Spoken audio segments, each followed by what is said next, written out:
বাসায় বানিয়ে নিলাম 100% কটন। আরে এই তুলা সেই তুলা না, এটা হলো বিশ্বসেরা জাপানিজ কটন কেক, তাও কোনো রকম ক্রিম চিজ বা দামি উপকরণের ব্যবহার ছাড়া।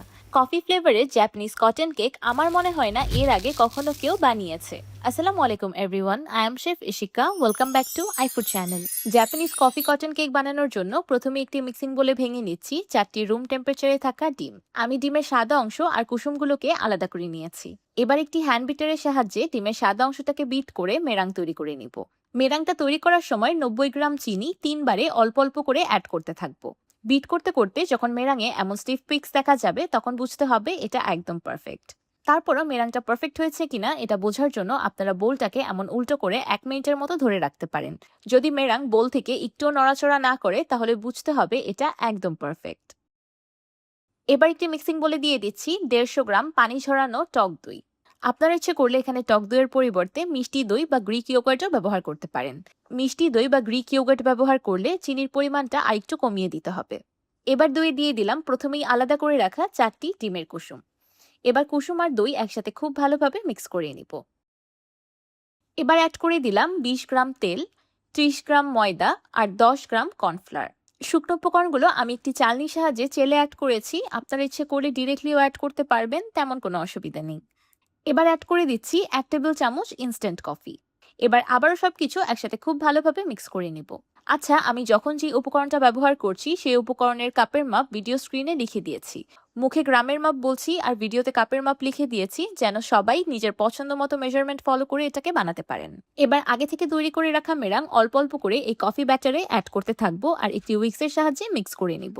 এই কাজটা একটু সময় নিয়ে আলতো হাতে করতে হবে যেন মেরাংটা নষ্ট না হয়ে যায়। সহজ ভাষায় ডিমের ফোমটা যেন পড়ে গিয়ে ব্যাটারটা লিকুইডই না হয়ে যায়। আমি আস্তে আস্তে সম্পূর্ণ মেরাং কফি ব্যাটারে মিক্স করে একটা কেক ব্যাটার তৈরি করে নিয়েছি।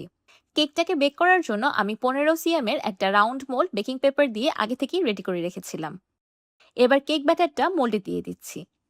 মোল্ডটাকে হালকা ট্যাপ করে দিলাম আর একটি ব্যাম্বু স্টিকের সাহায্যে কেকের ব্যাটারটাকে চারিদিকে ছড়িয়ে দিলাম যেন কোনো অংশেই এয়ার বাবলস না থাকে। এবার একটি বড় সাইজের মোল্ডে ফুটন্ত গরম পানি দিয়ে দিলাম আর গরম পানির উপর বসিয়ে দিলাম কেকের মোল্ডটি। আপনারা ইচ্ছে করলে এই কাজটা সরাসরি ওভেন ট্রেতেও করতে পারেন, কিন্তু আমার কাছে এই পদ্ধতিটা বেশি কনভিনিয়েন্ট মনে হয়। এখন প্রিহিটেড ওভেনে 180°C কেকটাকে বেক করে নিব 60 মিনিট। ওভেন স্পেসিফিকেশন অনুযায়ী টাইম অ্যান্ড টেম্পারেচার ভ্যারি করতে পারে। 60 মিনিট পর আমার coffee cotton cake perfectly baked. এবার এটাকে ওভেন থেকে নামিয়ে সম্পূর্ণ ঠান্ডা করে নিব। আপনারা ইচ্ছে করলে কেকটাকে গরম গরমও সার্ভ করতে পারেন, কিন্তু এই জাপানিজ কটন চিজ কেকগুলো একদিন পরে খেলে সবচেয়ে বেস্ট টেস্ট পাওয়া যায়। তো তৈরি হয়ে গেল এফর্ট ছাড়া, কোনো রকম এক্সপেন্সিভ ইনগ্রিডিয়েন্ট ছাড়া easily Japanese cotton cheese cake, তাও কফি ফ্লেভারড। এখন আপনারা অনেকেই বলবেন আমি তো এখানে চিজ ব্যবহার করিনি, তাহলে এটাকে চিজ কেক বলার কারণ কি? এই রেসিপিতে আমি ক্রিম চিজটাকে দই দিয়ে রিপ্লেস করেছি, বাট ট্রাস্ট মি, খেতে একদমই চিজ কেকের মতো ফ্লেভার। চিজ কেকের হালকা ট্যাঙ্গি ফ্লেভারের সাথে কফি ফ্লেভারটা খেতে এতটা দারুণ লাগে, যদি এই রেসিপিটা আমি না বানাতাম কখনোই জানতে পারতাম না। আপনারাও যদি এর আগে এই কম্বিনেশনটা কখনো ট্রাই না করে থাকেন তাহলে অবশ্যই একবার এই কেকটা বানিয়ে খাবেন, তাহলেই বুঝতে পারবেন এটার কি স্বাদ। আমি আর কি বলবো, আপনারা দেখেই বুঝে গিয়েছেন।